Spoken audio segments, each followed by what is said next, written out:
السلام عليكم، اهلا بكم في قناة تحليلاتكم. في عروض قوية جدا جاية يا جماعة لنجم النادي الاهلي والسوبر ستار طبعا في خط الهجوم بالنسبة للمارد الاحمر النادي الاهلي من نادي كبير جدا جدا جدا في المانيا. النادي الاهلي مبدئيا كده لن يقف عقبة في طريق طبعا الاحتراف لنجمه الدولي طبعا الفلسطيني وسام ابو علي، ولكن عنده شروط. اول شرط ولا غنى عنه نهائي، اولا النادي الاهلي اشترط على اي عرض هيجي لوسام ابو علي احتراف لازم يكون طبعا بعد مباريات كاس العالم للانديه اللي خلاص في شهر يونيو، دي قدامها يمكن 20 يوم ولا حاجه. المهم ده الشرط الرئيسي والشرط الاول. الشرط الثاني النادي الاهلي وافق طبعا، ولكن قال له لازم يكون العرض اللي جاي لك من اي نادي كان سواء في اوروبا او مثلا خارج اوروبا في انديه الخليج، ولكن زي ما قلت لكم هو نادي المانيا يا جماعه، فالعرض جاي له من اوروبا، ولكن قال له لازم يعني قيمه العقد ده تليق بالنادي الاهلي وبمكانه النادي الاهلي وباسم النادي الاهلي،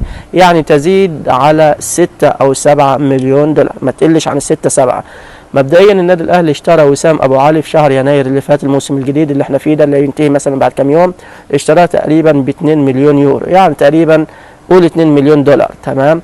النادي الاهلي رافض ان هو يفرط في اللاعب بعد ما ظهر بمستوى جيد جدا ولافت للغايه الا ب6 أو 7 مليون دولار. على فكره النادي الاهلي كانت جايه له عروض على طول في شهر يناير بعد انضمام اللاعب على طول فتره قليله، ولكن الاهلي كان رافض نهائي اصلا لان ما كانش عنده بديل. لكن دلوقتي النادي الاهلي عنده بديل اللي هو اجراديشار. فدلوقتي بالنسبه للنادي الاهلي طبعا في موجود اجراديشار مع الصفقات اللي هيجيبها برضه قبل كاس العالم، فالعمليه مرتاحه، مش هيقف عقبه طبعا في طريق الاحتراف بتاعه النجم الفلسطيني ايا كان، سواء النادي من المانيا كمل المشوار بتاعه والتفاوض او ايا كان نادي اوروبي ثاني سواء من فرنسا او من انجلترا ايا كان يعني.